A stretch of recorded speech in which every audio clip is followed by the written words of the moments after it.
So let's summarize this section on security and compliance. And I have to agree, yes, this was a very, very long section. And I'm sorry about that. You have to just remember a lot of things. So the shared responsibility model on AWS, we've seen it at length in this course, so now you know about it. Shield is a way for you to get automatic DDoS protection. And then if you use Shield Advanced, you get 24/7 support. You get WAF, Web Application Firewall, which is a firewall to filter incoming requests based on specific rules.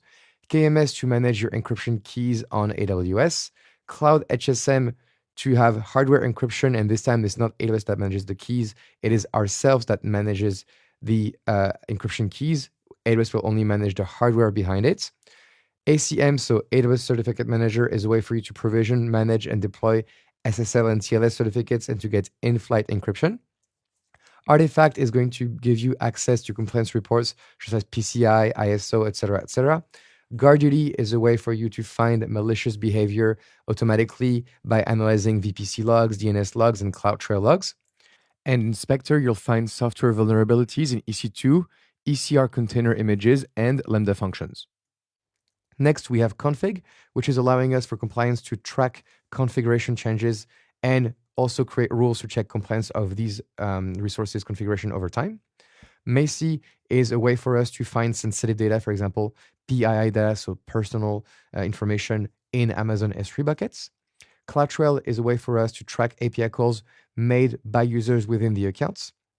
Security Hub is a way for us to gather all the security findings from so many different services from multiple AWS accounts into one place and really act on these security findings directly from there.